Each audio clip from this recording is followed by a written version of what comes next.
신약성경 마가복음 9장 14절부터 29절까지 말씀이 되겠습니다.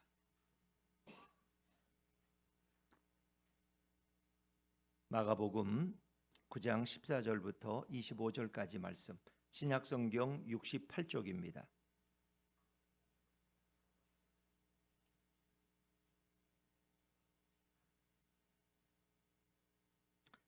마가복음 9장 14절부터 29절까지 좀 긴 말씀이지만 우리 천천히 집중해서 한 절씩 교독하겠습니다.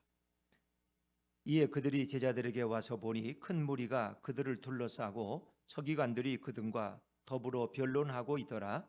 온 무리가 곧 예수를 보고 매우 놀라며 달려와 문안하거늘 예수께서 물으시되 너희가 무엇을 그들과 변론하느냐? 무리 중에 하나가 대답하되 선생님, 말 못하게 하는 귀신 들린 내 아들을 선생님께 데려왔나이다. 귀신이 어디서든지 그를 잡으면 거꾸러져 거품을 흘리며 이를 갈며 그리고 파리에 지는지라. 내가 선생님의 제자들에게 내쫓아달라 하였으나 그들이 능히 하지 못하더이다. 대답하여 이르시되 믿음이 없는 세대여, 내가 얼마나 너희와 함께 있으며 얼마나 너희에게 참으리요. 그를 내게로 데려오라 하시매 이에 데리고 오니 귀신이 예수를 보고 곧 그 아이로 심히 경련을 일으키게 하는지라. 그가 땅에 엎드려져 구르며 거품을 흘리더라. 예수께서 그 아버지에게 물으시되 언제부터 이렇게 되었느냐 하시니 이르되 어릴 때부터니이다. 귀신이 그를 죽이려고 불과 물에 자주 던졌너이다. 그러나 무엇을 하실 수 있거든 우리를 불쌍히 여기사 도와주소서. 예수께서 이르시되 할 수 있거든이 무슨 말이냐? 믿는 자에게는 능히 하지 못할 일이 없느니라 하시니 곧 그 아이의 아버지가 소리를 질러 이르되 내가 믿나이다. 나의 믿음 없는 것을 도와주소서 하더라. 예수께서 무리가 달려와 모이는 것을 보시고 그 더러운 귀신을 꾸짖어 이르시되 말 못하고 못 듣는 귀신아, 내가 내게 명하노니 그 아이에게서 나오고 다시 들어가지 말라 하시매 귀신이 소리 지르며 아이로 심히 경련을 일으키게 하고 나가니 그 아이가 죽은 것 같이 되어 많은 사람이 말하기를 죽었다 하나 예수께서 그 손을 잡아 일으키시니 이에 일어서니라. 집에 들어가심에 제자들이 조용히 묻자오되 우리는 어찌하여 능히 그 귀신을 쫓아내지 못하였나이까? 이르시되 기도 외에 다른 곳으로는 이런 종류가 나갈 수 없느니라 하시니라. 아멘. 할렐루야. 네, 오늘 신년 첫 주일 또 1월 1일 신년 벽두에 아버지 앞에 나와서 예배하는 여러분 모두에게 주님의 평화와 주님의 승리가 함께 하시기를 주의 이름으로 축원합니다.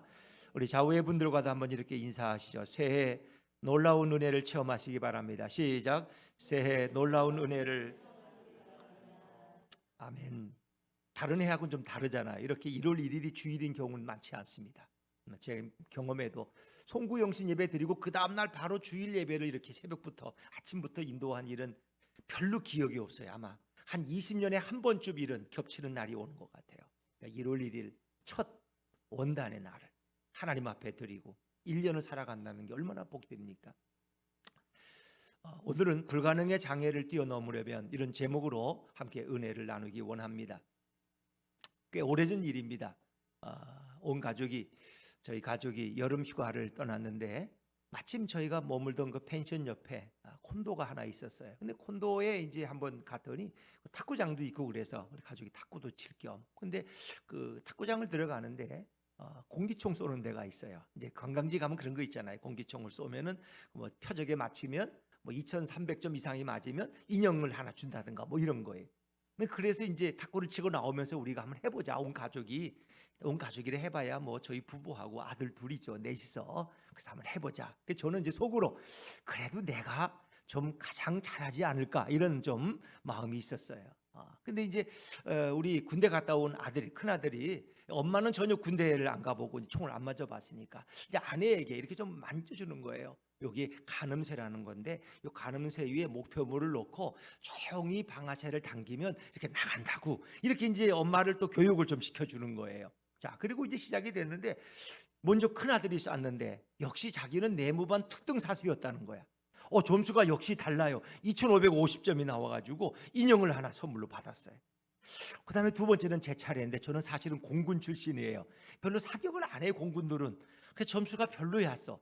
그래서 내 생각에 한 2300점도 안 나왔던 것 같아요. 근데 이제 막내는 그때 ROTC 학생인가 그랬는데 군대를 아직 안 갔다 와서 그런지 점수가 별로야. 2200점 이하로 떨어졌어요. 근데 문제는 우리 아내였어요.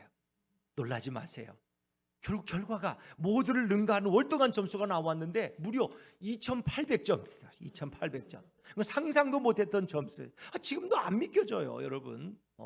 진짜 이 재능을 개발했다라면 결혼을 일찍 하지 말고 공기총을 쐈더라면 아시아 선수권 대회에 적어도 은메달쯤은 땄을 텐데, 이런 생각이 벌렁 들어요. 혹시 우리 아내가 나를 만나기 전에 전직 스파이가 아니었을까? 아니면 비밀 요원이 아니었을까? 뭐 이런 의심이 갈 정도였어요. 여러분, 저는 이것이 우리 인생이라고 생각합니다. 자기 속에 많은 자원과 재능이 있음에도 불구하고 누가 그 재능을 개발시켜 주질 않았어요. 그 능력을 발휘할 기회를 만나지 못했어요. 그렇기 때문에 그걸 개발하지 못한 거예요. 혹시 그쪽으로 좀 방향을 틀었다면 훨씬 더 지금보다는, 물론 지금이 더 훌륭하지만, 지금은 목사의 아내가 된 게 더 훌륭하지만 아마 그 나름대로 또 멋진 인생을 살지 않았을까, 뭐 이런 생각을 해봅니다. 저는 이것이 우리 인생이라고 생각합니다. 자기 속에 많은 자원과 재능이 있음에도 불구하고 그 재능과 능력을 발휘할 기회가 우리 삶에는 없었던 것입니다. 여러분, 믿음의 생애도 동일합니다. 처음부터 믿음 좋은 사람이 있을까요? 없어요. 아이를 낳고 나니까 얘는 역시 믿음이 좋네. 처음부터 태어난 지 100일 만에 아이가 기도를 하기 시작했어. 이런 애들은 없어요. 다 우리는 거기서 거기야. 근데 우리는 살아가면서 믿음의 근육을 조금씩 키워나가는 거예요. 우리가 몸을 이렇게 열심히 헬스하고 운동하면은 몸에 근육이 붙듯이 이 믿음의 근육이 생겨져 나가는 거예요. 웬만한 일에는 충격을 안 받는 거예요. 그 정도는 능히 감당할 수 있는 거예요. 그 정도 기도하면 되지. 뭐 주님이 도우시는데 뭘 걱정해. 이게 믿음의 근육이 큰 거예요. 믿음의 근육이 없는 사람은 막 벌벌벌 떨고 이제 망했다고, 이제 큰일 났다고 이러는 거예요. 어찌 보면 우리 육체의 이 근육을 키우는 것과 거의 믿음의 세계에도 비슷한 면이 있다는 거예요. 여러분, 우리는 예수님을 믿고 구원받은 하나님의 백성으로 살아가야 합니다. 믿음이란 도대체 뭘까? 믿음이란 예수 그리스도를 내 구주로 믿고 영접하는 거예요. 하나님을 전능하신 창조주로 고백하는 것이 믿음입니다. 내 모든 죄를 이 땅에 오신 메시아 예수님께서 주의 보혈로 깨끗이 씻은 것을 믿는 것이 바로 믿음입니다. 근데 이것만이 믿음은, 이건 지식적인 믿음이야. 내가 하나님을 믿어, 나의 구주를 믿어, 이것만이 아니에요. 더 나아가서 믿음에는 뭐가 따라와요? 능력이 따라와요. 능력이. 어찌 보면 우리가 살아가는 세대의 문제는 바로 믿음의 문제예요. 어떤 이들은 목사님 뭐니 해도 머니가 최고예요. 머니가. 어떤 사람들은 재물의 문제라는, 돈이 많아야 행복하죠. 돈이 없으면 불행하잖아요. 어떤 이들은 환경의 문제라고, 부모를 잘 만나야 돼요. 좋은 곳에 집을 져야 돼요. 뭔가 환경을. 또 지식이나 학벌이나 외모의 문제라고 말하지만 아니에요. 진정한 인생의 문제는 뭐예요? 바로 믿음의 문제인 것을 믿으시기 바랍니다. 아멘이 안 큰 거 보니까 별로 안 믿어지는 것 같아. 옆에 분들한테 한번 얘기해 주세요. 인생의 문제는 믿음의 문제입니다. 시작. 인생의 문제는 믿음의 문제입니다. 여러분의 믿음이 중요한 것이지 다른 여타 것들은 별로 중요하지 않다는 것입니다. 마태복음 7장에 보면은 예수께서 이 같은 본문에서 이런 말씀을 하세요. 자, 우리 마태복음 17장 20절 말씀은 자막에서 같이 읽죠. 시작. 이르시되 너희 믿음이 작은 까닭이니라. 진실로 너희에게 이르노니 만일 너희에게 믿음이 겨자씨 한 알만큼만 있어도 이 산을 명하여 여기서 저기로 옮겨지라 하면 옮겨질 것이요 또 너희가 못할 것이 없으리라. 아멘. 여러분, 이것이 바로 믿음의 능력이에요. 우리에게 겨자씨만한, 겨자씨는 씨 중에 가장 작은 게 겨자씨야. 겨자씨만한 믿음이 있으면 산을 들어 바다에 옮기라면 옮길 것이요 너희가 못할 것이 없다는, 이게 믿음의 능력이에요. 그러니까 하나님을 알고 예수님을 아는 지식적인 믿음에서 우리는 믿음의 능력으로 나아가야 돼. 요한복음 11장에 보면 나사로가 죽어서 장례를 치루었어요. 예수님이 물론 나사로가 죽고 장례가 끝날 때까지 오시지 않았어요. 그리고 이제 그 후에 오셨는데 마르다와 마리아가 예수님 보고 너무 슬퍼서, 주님이 여기 계셨더라면 제 오라비가 죽지 않았을 터인데 너무 안타까워했어요. 예수님도 눈물을 흘리시면서 얘들아 가자, 무덤 앞에 서셨어요. 돌을 옮겨 놓으라. 돌을 옮겨 놓았어요. 그리고 예수님이 말씀하셔요. 너희가 믿으면 하나님의 영광을 볼 것이다. 너희가 믿으면 하나님의 영광을 볼 것이다. 그리고 예수께서 하늘을 향해 감사기도 하시고 나사로의 이름을 부르시고 나사로야 나오너라. 놀랍게 그 죽었던 나사로가 베옷을 동인 채로 걸어 나오는 역사가 일어납니다. 너희가 믿으면 하나님의 영광을 볼 것이다. 믿지 않으면 하나님의 영광을 볼 수 없어요. 평날 믿어도 체험이 없는 신앙. 하나님을 몰라. 그다음 맨날 거기는 자기 맨날 믿음이 없대. 그냥 자기 맨날 이렇게 불안하대. 자기 이렇게 40년을 살아왔대. 맨날 그게 자기. 그 사람은 그런 말 똑같아. 나는 맨날 실패해. 난 이것밖에 안 되는 존재야. 왜? 그 이상 들어가지 못하니까. 내가 믿으면 하나님의 영광을 보고 하나님의 기적을 체험할 수 있는데 그 믿음으로 나아가지를 못해. 아니 그게 두려워. 어떤 부인들은 그래요. 남편이 예수 믿고 너무 열심히 나가니까 당신 미쳤어? 좀 천천히 나가. 새벽은 왜 나가? 물론 헌금을 그렇게 많이 해. 남편이 다 갖다 줄까 봐 그냥. 그 아내가 자꾸 말려. 그 아내가 미안한 표현이지만 마귀짓을 하는 것. 남편의 믿음을 나아가지 못하도록 자꾸 절제시키는 것. 자기도 못 믿고 남편도 못 믿게 만드는 이 불행한 일들이 오늘 한국 교회에 수도 없이 일어나요. 아들이 선교사로 간다니까 중직자의 가족이 너 미쳤냐 이놈아, 서울대 법대를 나와서 선교사를 가? 판사검사를 해야지. 이런 부모들이 한두 명이 아니에요. 우리나라에는 하나님의 뜻을 전혀 모르는 그런 부모들, 믿음의 지식도 없고 믿음의 능력을 체험하지 못한 분들. 너희가 믿으면 하나님의 영광을 보고 진정으로 믿으면 하나님의 기적을 날마다 경험하며 간증하며 살아갈 터인데 그 범위에 그 영역 안에 들어가지를 못해. 스스로 자신을 절제시켜. 신앙은 적당히 믿는 거야. 선을 두고 믿어야지 너무 가까이 가면 안 돼. 이런 거 얼마나 이게 불행한 얘기예요. 이게 얼마나 웃기는 얘기예요. 회당장 야이로의 딸이 거반 죽게 되었을 때 그런 회당장이지만 회당장이라는 건 한 지역의 회당을 책임진 총책임자. 젊은 30대 예수 앞에 와서 무릎을 꿇고 내 딸이 죽어갑니다. 와서 기도해달라고. 그래서 예수님이 회당장과 함께 그의 집으로 가고 있는데 그 집에 종이 와서 더 이상 선생님을 괴롭게 하지 마소서. 당신의 딸이 방금 죽었습니다. 아니 살아있을 때 예수님이 필요하지 이미 죽은 바에야 예수님이 간들 뭐가 필요하겠어. 그래서 야이로는 하나밖에 없는 외동딸이 이제 죽었구나, 내 인생 끝났구나 하고 휘청거릴 때 주님이 한 말씀 하세요. 두려워 말고 믿기만 하라. 두려워 말고 믿기만 하라. 한번 따라해 보세요. 두려워 말고 믿기만 하라. 믿음이 중요하다는 거예요. 두려움이 중요한 게 아니라 두려움을 이기는 것은 바로 믿음의 세계라는 거예요. 믿기만 하라. 어떤 상황에도 흔들리지 않는 믿음. 물론 예수님이 오셔서 그 딸을 일으키시고 그의 건강을 회복시켜 주셨어요. 결국 어떤 상황 가운데서도 흔들리지 않는 믿음이 필요합니다. 결국 인생의 문제는 믿음의 문제라고 주님은 말씀하고 있습니다. 예수님은 믿음 좋은 자를 너무 좋아하셨어요. 그래서 어떤 백부장을 보고 내 믿음을 칭찬해 주셨어요. 어떤 가나안 여인의 믿음을 칭찬하셨어요. 내 믿음이 크도다. 나는 이만한 믿음을 이스라엘 사람들 중에서는 본 적이 없다.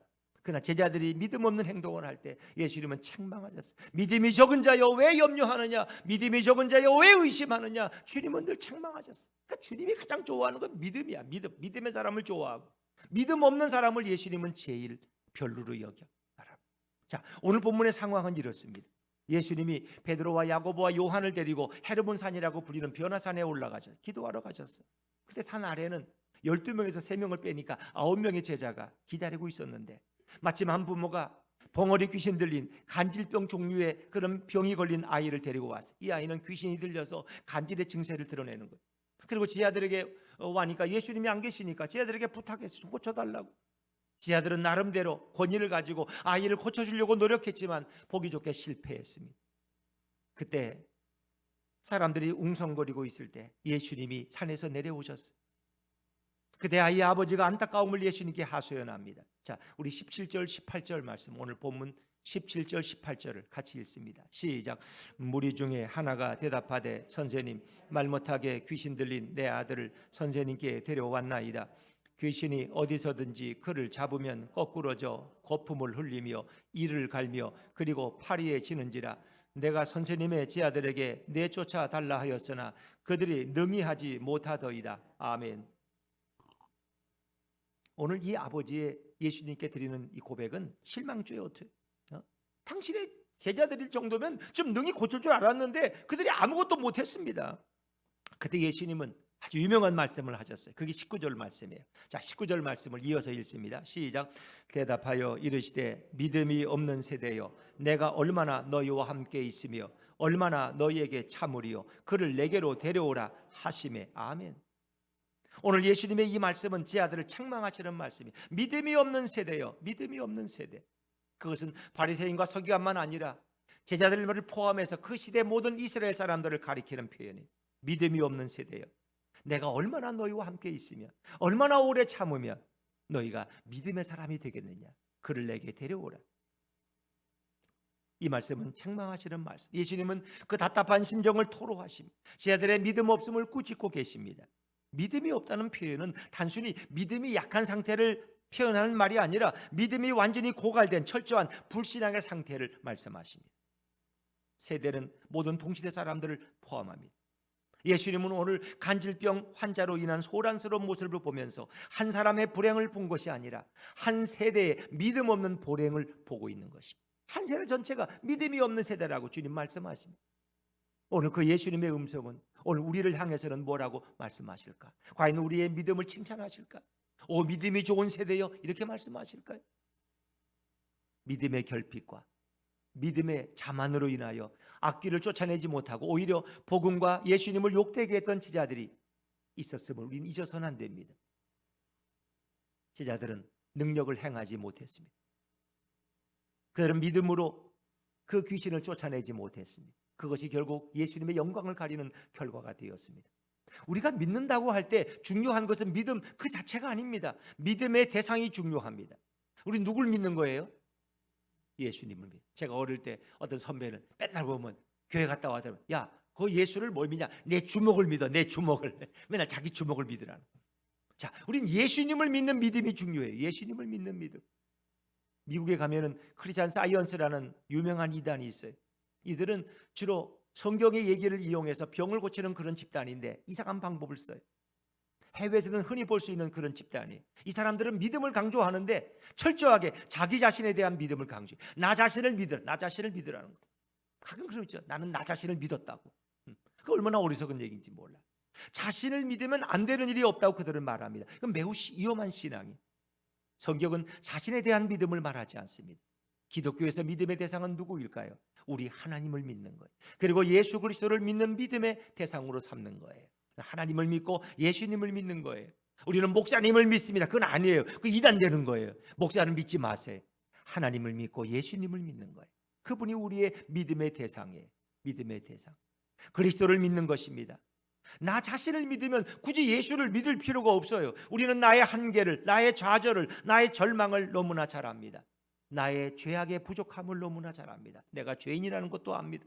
그래서 예수님은 나의 구세주요, 나의 주님이신 그리스도 앞에 우리는 나와서 엎드려 그분을 나의 주님으로 믿고 나의 주님으로 신뢰하고 우리는 그분을 따라가는 것입니다. 여러분, 이것이 바로 인본주의와 기독교의 결정적이고 본질적인 차이입니다. 인본주의는 자기 자신을 믿는 것입니다. 세상의 것들을 의지하는 것입니다. 그러나 기독교는 예수 그리스도만을 믿는 것입니다. 중요한 것은 주님에 대한 전적인 신뢰입니다. 아니, 주님에 대한 전적인 100%의 신뢰가 바로 믿음의 세계입니다. 주님을 신뢰한다고 하면서도 결정적인 순간에는 사실은 자신을 은근히 믿고 있는 그런 기독교인들이 생각보다 많습니다. 내가 예수님을 어떻게 믿어? 내 삶을 어떻게 주님께 맡겨? 난 못 맡겨. 못 맡겨. 아버지가 저 밑에 일을 하고 있는데 아들이 어떻게 사다리를 놓고 올라갔는 지붕 위에 올라가. 지붕이 높아요. 2층 높이인데 내려다 보니까 막 새카매. 우는 거야, 어린 아들이. 사다리 뭐 내려오지는 못해. 사다리가 올라갈 때는 올라가는데 내려오려면 너무 무섭잖아요. 울고 있어. 아빠가 아들을 보고 야, 아빠 믿지? 뛰어내려. 아빠가 받아줄게. 그때 아들은 아빠를 믿는다면 뛰어내릴 거예요. 근데 아빠를 내가 어떻게 믿어? 아빠가 받으려고 다 싹 손피하면 난 땅바닥에 떨어져서 산산조각 될 텐데 이 어린 아이들이 아빠를 못 믿으면 뛰어내릴 수가 없어. 그러나 아무리 높은 곳이지만 너가 뛰어내려면 아빠는 몸을 다해 희생해서 너를 받아낼 거야. 그렇죠. 이게 믿음이에요. 내가 주님 앞에 내 인생을 의탁한다면 주님이 내 삶을 과연 책임질 수 있을까? 우리 자식들을 책임져주고 내 삶의 미래를 주님이 인도해 줄 수 있을까? 이 확신, 이것이 일종의 믿음이에요. 믿음. 근데 많은 사람들은 전적인 신뢰를 드러내기가 너무 어려워요. 주님을 신뢰한다고 하면서도 자신을 은근히 믿고 있는 기독교인들이 너무나 많아요. 전 세계 기독교인들 가운데 한국 교인들처럼 믿는다는 말을 자주 하는 민족도 없어요. 우리는 단지 주님을 믿습니다라고 말하지 않고 아주 믿습니다라고 이 습자를 강조해. 믿습니다. 근데 사실은 주님을 믿는 것이 아니라 자기 자신을 믿고 있다면 이게 얼마나 웃기는 일이에요. 예수님을 전적으로 신뢰하고 그분께 내 인생을 맡기는 것, 그것이 바로 믿음입니다. 본문의 지하들도 그렇습니다.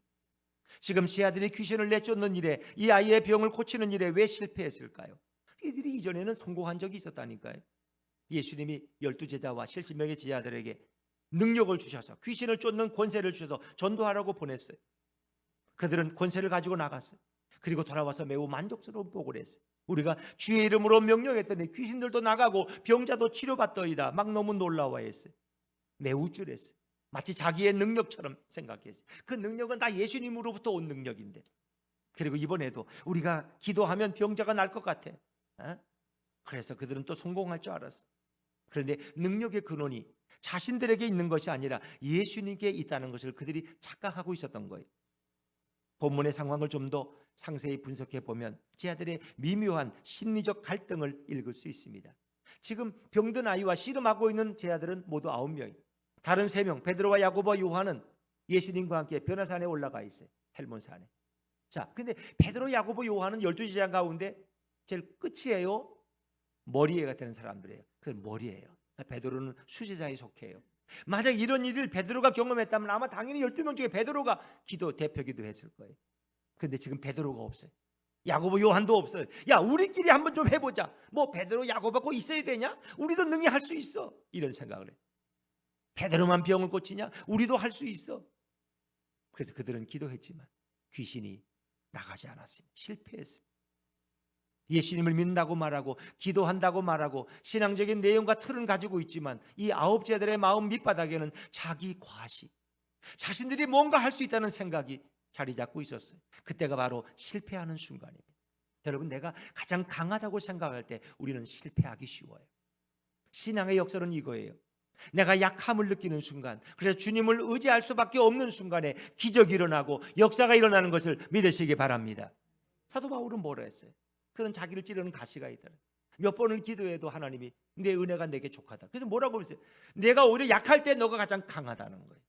내가 인간적으로 너무 약해. 왜 소해? 지금 가진 것도 없고 병강도 없고 지금 너무 힘들어. 그럴 때가 너가 제일 강하다. 왜? 주님의 능력이 너의 심령에 머물 수 있는 때이기 때문에. 내 마음이 가난해져서 주님이 내 대신 역사하시는. 내가 강하면 주님이 들어올 필요가 없어요. 여러분 배부르고 뭐 다 잘 되고 여러분이 억만부자면 여기 와서 예배 드리겠어요? 귀찮게. 집에 돈이 많은데. 그 뭔가 의지할 게 있기 때문에 예수님을 의지하지 않는 거예요. 정말 의지할 게 없는 사람은 주님만 바라보는 거예요. 내가 약할 때 내가 가장 강하다고 사도 바울은 고백합니다. 때로 나의 무력감을 느끼고 나의 좌절감을 느끼고 그래서 예수님만 전적으로 신뢰하는 그 순간이 바로 주님이 임하시고 우리를 사용하는 순간인 것을 믿으시기 바랍니다. 그래서 기독교는 내가 죄인됨을 고백하는 존재. 나는 힘이 없습니다. 나는 너무 약합니다. 나는 부족합니다. 그래서 주님이 필요합니다. 주님의 도움이 필요합니다. 우리는 그렇게 고백하는 거예요. 아이 아버지는 아이를 예수님 앞으로 데려왔어요. 언제부터 이렇게 되었느냐고 물으실 때 어릴 때부터라고 부모는 말합니다. 그리고 예수님께 간청했어요. 뭐라고 간청했을까요? 자, 22절 말씀을 또 읽어볼까요? 22절입니다. 시작. 귀신이 그를 죽이려고 불과 물에 자주 던졌노이다. 그러나 무엇을 하실 수 있거든 우리를 불쌍히 여기사 도와주옵소서. 아멘. 오늘 이 아이의 아버지의 대화 속에서 귀신의 정체를 좀 밝히고 있죠. 귀신의 본질이 뭐예요? 귀신 우리를 유익하게 하는 그런 영이 아니에요. 귀신의 본질은 인간성을 파괴하고 궁극적으로 인간의 영과 육을 죽이려는 것이 귀신의 목적이에요. 본문에서는 귀신이 한 아이의 정신을 지배하고 그를 조종해서 그를 물과 물에 몰아넣어 파멸시키려는 것으로 묘사하고 있습니다. 귀신은 사단과 마귀의 졸개이고 마귀는 인간을 파괴시키는 것이 그의 목적입니다. 그러기에 오늘 그리스도인들은 오늘도 영적인 싸움을 계속하고 있는 것입니다. 우리가 마음 놓고 있을 때가 아니에요. 여러분이 귀신의 정체를 눈으로 볼 수 없지만 오늘도 귀신은 역사하고 있고 사단과 마귀는 우리를 넘어뜨리기 위해서 오늘도 틈을 타고 있다는 것입니다. 베드로전서에 보면 사탄 마귀가 우는 사자같이 두루다니며 삼킬 자를 찾고 있어요. 오직 예수님을 믿는 믿음만이 마귀에게 대적해서 우리는 승리할 수 있다고 성경은 말합니다. 자, 베드로전서 4장 7절과 8절 말씀 자막에서 읽어볼까요? 시작. 마지막이 가까웠으니 그러므로 너희는 미안합니다. 이게 베드로 후서 4장 7절인데 제가 그냥 읽어보. 제가 아마 잘못 얘기한 것 같아요. 제가 읽을게요. 근신하라 깨어라 너희 대적 마귀가 우는 사자같이 두루다니며 삼킬 자를 찾나니 너희는 믿음을 굳건하게 하여 그를 대적하라. 마귀를 대적하는 방법은 믿음을 굳건하게 하는 방법, 믿음의 근육을 키워야 돼. 믿음의 근육을. 오늘도 이 영적 싸움은 계속되고 있어요. 이 영적 싸움에 승리하려면 우리는 어떻게 해야 돼요? 믿음의 근육을 키워야 돼. 아외의 아버지는 뭐라 그럽니까? 이어서 당신이 무엇을 할 수 있거든 우리를 불쌍히 여기시고 도와달라고 22절에 부탁하지 않습니까? 22절에. 그렇죠? 당신이 무엇을 좀 하실 수 있거든 우리를 좀 도와달라고. 자, 이 무엇을 하실 수 있거든 22절 말씀을 좀 비춰주시겠어요? 22절 자막에 22절로 돌아가서. 네, 그렇죠. 당신이 무엇을 하실 수 있거든 우리를 불쌍히 여기사 도와주십시오. 이 하실 수 있거든 이 말에 허점이 있어요. 무엇을 하실 수 있거든, 하실 수 없으면 그만두시고 뭘 좀 할 수 있으면 좀 도와달라고. 이 얘기는 바꿔 말하면 당신에게 그런 능력이 있습니다. 우리 아이의 병을 고칠 능력이 있으면 좀 도와달라고. 당신의 제자들도 하지 못했는데 당신이 혹 스승이니까 조금 나을지를 모르니까 당신이 할 수 있거든 우리를 도와달라고. 이 말은 예수님의 능력을 의심하는 태도입니다. 예수님은 그래서 그의 믿음 없는 태도를 지적하십니다. 예수님에 대한 불신의 마음이 그 아이의 아버지의 마음에는 스며 있습니다. 주님에 대한 온전한 신뢰가 결여되어 있습니다. 예수님은 정확히 그 마음을 꿰뚫어 보시고 바른 믿음으로 교정해 주세요. 그 교정한 게 23절 같이 읽죠. 시작. 예수께서 이르시되 할 수 있거든이 무슨 말이냐 믿는 자에게는 능히 하지 못할 일이 없느니라 하시니. 아멘. 할 수 있거든이 무슨 말이냐 믿는 자에게 능치 못할 일이 없다. 믿는 사람의 앞에는 불가능이 없다는 것입니다. 예수님은 그의 믿음의 결핍을 예리하게 꼬집고 계십니다. 그것은 예수님 자신이 예수님이 능력이 있고 없고 그런 얘기가 아니라 예수님을 믿는 믿음의 태도를 지적하시는 거예요. 너희가 하나님이신 예수님을 전적으로 믿고 그분에게 너의 인생을 맡길 수 있다면 그것은 병을 고칠 뿐만 아니라 더 이상 더 놀라운 일도 행할 수 있다는 것입니다. 예수님에 대한 확고한 믿음을 가진 사람에게는 모든 것이 가능하다, 불가능이 없다고 주님은 말씀하십니다. 여러분에게도 우리 예수님에 대한 흔들리지 않는 믿음이 굳게 서기를 주의 이름으로 축원합니다. 여러분 마음속에 의심을 던져버리세요. 자꾸 의심하는 마음이 있을 때 그거는 정상적인 생각이 아니라 마귀가 주는 생각이에요. 사단이 주는 생각이에요. 예수 이름으로 쫓아내야 돼요.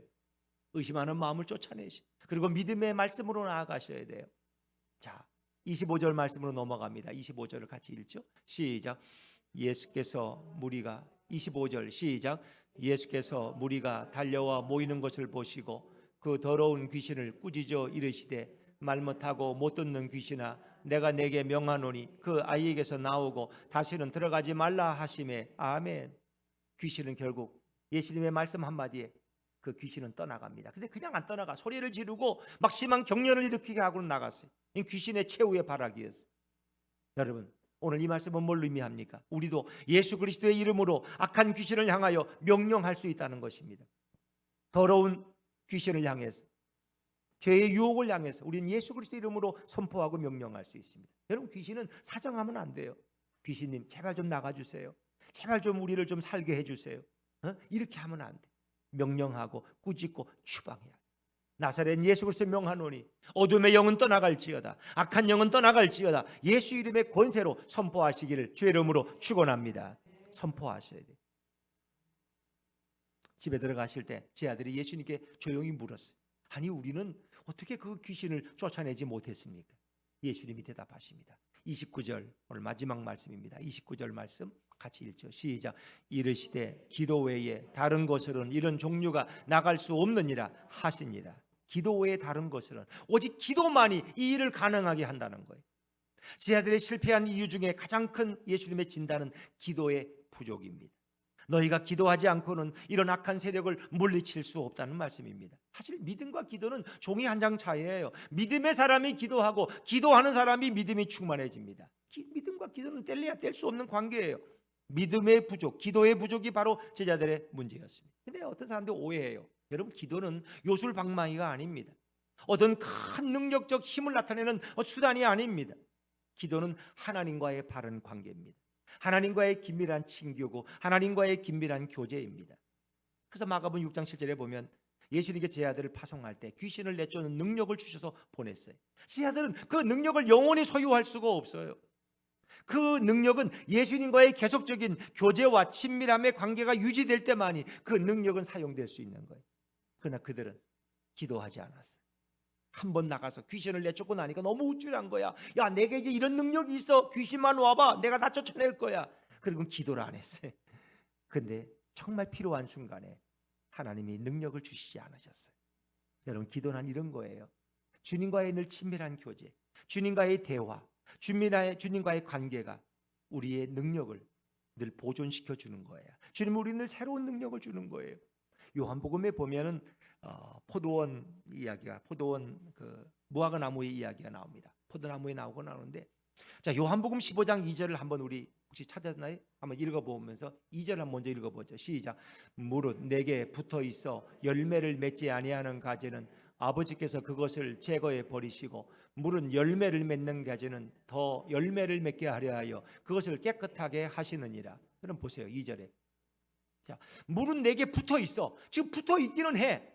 가지가 줄기에 붙어 있어, 포도나무에. 근데 열매가 없어. 좀 이상하지 않아요? 아니, 근데 가지가 줄기에 붙어 있으면 당연히 열매를 맺어야 되는 거 아니에요? 근데 열매를 맺지 않는 가지는 아버지께서 그 가지를 잘라버리시고 제거해 버리시고, 또 열매를 맺는 가지는 더 잘 맺으려고 더 풍성하게 다듬어 주시고 가지치기를 해주신다는 얘기예요. 자, 여러분, 이 좀 이상하지 않아요? 아니, 왜 줄기에 붙어 있는데, 아니 떨어진 것도 아니고 자른 것도 아니고 붙어 있는데 왜 영양분을 공급받아서 받지 못해서 열매가 없나? 그 이유를 설명하는 거예요. 자, 요한복음 15장 5절 말씀, 5절을 읽어볼까요? 시작. 나는 포도나무요 너희는 가지라. 그가 내 안에 내가 그 안에 거하면 사람이 열매를 많이 맺나니 나를 떠나서는 너희가 아무것도 할 수 없습니다. 오늘 비밀은 이거예요. 그가 내 안에 내가 그 안에. 여러분이 주님 안에 계십니까? 주님이 여러분 안에 계십니까? 이거예요. 이게 바로 가지가 줄기에 연결된 거예요. 그 사람이 바로 믿음의 사람이고 능력의 사람이에요. 내가 주님 안에 있어야 돼. 그 주님의 말씀에 순종하고 주님의 말씀을 따라가는 삶이 돼야 돼. 그런가 하면 내 안에 주님이 계셔야 돼. 주님이 내 인생의 주인이 되셔야 돼. 내 삶을 주님께 전적으로 맡겨야 돼. 그래서 우리가 늘 읽는 갈라디아서 2장 20절, 내가 그리스도와 함께 십자가에 못 박혀내리. 그런즉 이제는 내가 내 안에 산 것이 아니라 내 안에 누가 사셔요? 그리스도께 사시고. 내가 나를 지배하시는 분이 바로 그리스도야. 내가 아니야. 내가 나의 자아, 나의 고집, 나의 주장은 꺾어버려야 돼. 내쫓아버려야 돼. 그리고 예수님이 나를 주장하시고 인도하시는 거예요. 그게 바로 가지와 포도나무 줄기가 연결된 관계를 의미하는 거예요. 그럴 때 그것이 기도의 관계예요. 주님과 나와의 관계예요. 늘 내가 주님 안에, 주님이 내 안에 있는 친밀함을 유지하는, 이것이 바로 기도의 출발이에요. 여러분, 이렇게 기도의 부족은 제자들만의 문제일까요? 오늘 우리들은 어떻습니까? 현대 교회의 위기는 기도의 시간이 점점 줄어드는 것입니다. 기도의 시간이 줄어드는 것은 곧 신앙의 위기를 가리킵니다. 기도 없는 성도는 무능한 성도이고, 기도하지 않는 성도는 능력 있는 성도가 될 수 없습니다. 예수님을 온전히 신뢰하는 방법은 기도하는 것입니다. 기도는 우리로 하여금 예수님을 더 의지하게 만드는 방편입니다. 기도할수록 예수님을 더 의지하게 됩니다. 그러나 기도하지 않는 사람일수록 자기 생각, 자기 의지, 자기의 계획, 자기의 강결을 의지합니다. 그러나 기도하는 사람은 전능하신 하나님만 의지하고 기도하면서 우리 주님만 바라보게 됩니다. 믿음의 주 온전케 하시는 예수를 바라보자. 예수님 한 분만으로 충분합니다. 이런 고백은 아무에게나 나오는 것이 아닙니다. 오늘날 재직산민회에 오셨던 한 강사가 교인들에게 물은 첫 번째 질문이 있어요. 여러분, 우리는 왜 기도하지 않습니까? 왜 기도하지 않을까요? 여러 가지 답이 있을 수 있어요. 근데 정답이 뭐냐? 강사가 말한 정답은 우리가 교만하기 때문입니다. 교만한 사람은 기도하지 않아요.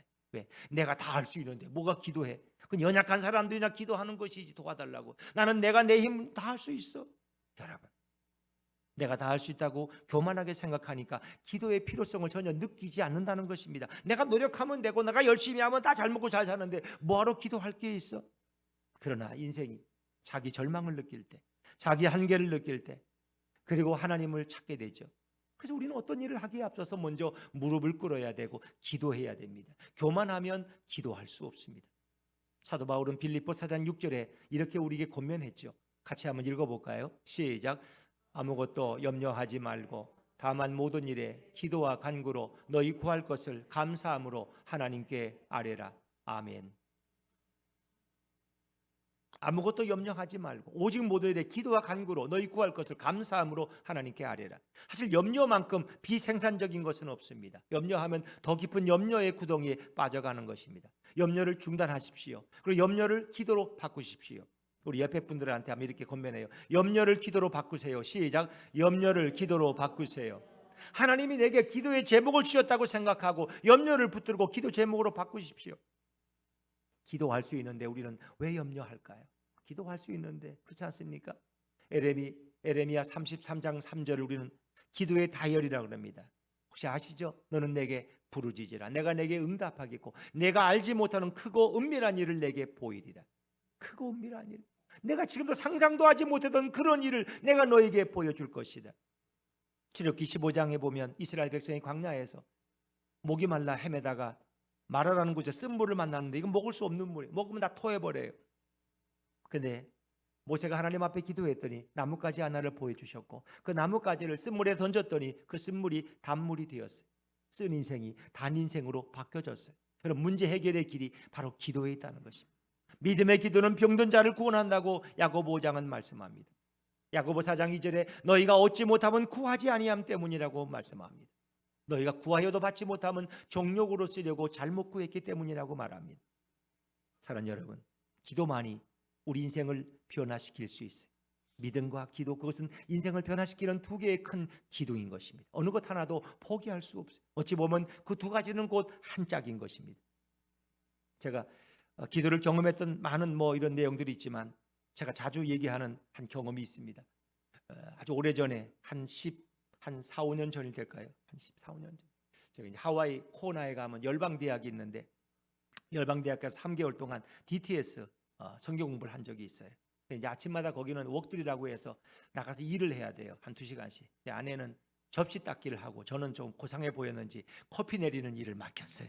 커피 머신, 이제 그게 자동 커피인데 이렇게 그냥 스위치만 누르면 돼요. 이게 원두가 있어가지고 스위치만 누르면 원두가 일정한 양이 딱 내려와요. 그럼 그라인더가 돌아가면서 다 갈아요. 그 다음에는 또 스위치를 누르면 이제 뜨거운 물이 내려와서 커피가 자동으로 되는 거예요. 다 맞춰져 있는 거예요. 한 통 받으면 한 50명에서 100명 충분히 먹을 수 있는 거예요. 그래서 제가 이제 그 일을 했어요. 그래서 이제 콩이 부족하면 또 콩을 갖다 퍼다 놓고 물이 부족하면 물도 물은 연결돼 있으니까 이제 그렇게 해서 그걸 되면은 밖에 갖다 놓고 빈 통을 다시 갖다 또 해서 그 커피 머신이 이제 있는데 그렇게 이제 했는데 근데 어느 순간 사람들이 별로 안 나오더니 갑자기 막 몇백 명이 모나. 보통 아침에 한 800명 정도 식사를 해요. 근데 그게 여러 개 나가야 되죠. 근데 갑자기 사람들이 말이 왔는데 커피가 떨어졌다는 거야. 그래서 급하게 이제 그라인더를 돌리려고 눌렀더니 이게 돌아가질 않는 거야. 전선도 그대로 있고 내가 고칠 능력이 있어. 이 아침에 무슨 수로? 근데 하나 떠오르는 거야. 야, 기도하면 되지 않느냐, 기도. 그 제가 커피 기계에 손을 얹고 안수기도 했어요. 뭐라고 기도했는지 얘기 안 해도 되겠죠. 나사렛 예수 그리스도를 명하노니 커피 기계는 돌아갈지어다. 그리고 제가 손을 떼고 다시 모신의 그 스위치를 껐다가 다시 켜는 순간에 그 그라인더는 도라릉 돌아가기 시작했어요. 그래서 위기를 정말 놀라운 경험이었어요. 이거 어떻게 이럴 일이 있어서 어떻게 커피 기계는 분명히 안 돌아갔는데 다시 기도하고 나더니 돌아가기 시작했어. 그래서 제가 교회에 와서 그걸 간증했어요. 그랬더니 권사님 한 분이 그 다음 주일에 저를 보더니 목사님 제가 할 얘기가 있대. 안양 사시는. 그래서 제가 뭐냐 그랬더니 제가 목사님 말씀 듣고 너무 감동이 돼서 집에 갔는데 TV가 안 나오더래요. 갑자기 그 TV에다 손을 얹고 기도했대. 안수하고 다시 켰더니 TV가 나오더라는 거야. 할렐루야. 간증을 해.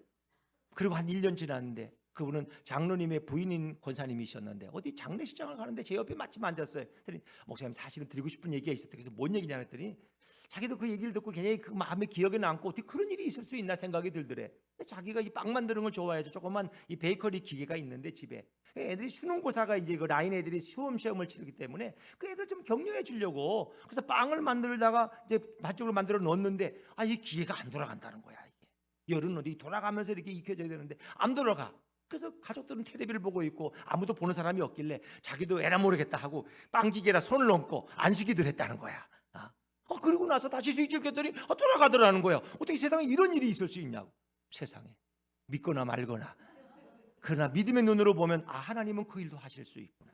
하나님은 그렇게도 하실 수 있구나. 인간적으로 생각하면 불가능하죠. 그건 기술사가 와서 고치든지. 또 모든 기계라는 것도 목사님이 한번 껐다가 또 켜면 다 되는 경우가 있어요. 뭐 그렇게 설명할 수 있지만 모든 경우에 그렇게 설명하죠. 망가진 거 아무리 껐다 켰다 해보세요. 선 끊어진 건 안 돼. 그거는. 그런데 정말 하나님이 주신 놀라운 경험이었어요. 저는 이것이 우리 인생에 도대체 인간들은 불가능해 보이는 삶 속에 주님이 역사할 때가 있다고 믿습니다. 할 수 있거든요. 무슨 말이냐. 믿는 자에게는 능치 못할 일이 없느니라. 그렇습니다. 저는 신년벽두의 한 주간을 우리 주님께 드리기를 권면드리고 싶습니다. 어떤 분들은 몇십 년 동안 살면서 나는 새벽 기도에 한 번도 나와보지 않은 것을 자랑처럼 말씀하는 분도 있을 수 있을 거예요. 여러분 한번 새벽을 깨어보지 않겠습니까? 신년벽두의 첫날을 주님 앞에 드려보지 않겠습니까? 새벽에 홍해가 갈라졌습니다. 새벽에 남한국 유다를 공격하던 아수르 대군이 일시에 무너졌습니다. 송장이 되었어요. 새벽에 도우시는 하나님, 그 주님 앞에 나오시지 않겠습니까? 불가능의 장애를 뛰어넘는 길은 바로 믿음과 기도입니다. 부모의 기도는 자녀를 행복하게 만들 것입니다. 부모의 기도는 자녀의 미래를 보장할 것입니다. 새해는 모두가 믿음의 대장부가 되시고 기도의 용사가 되시기를 주의 이름으로 축원합니다.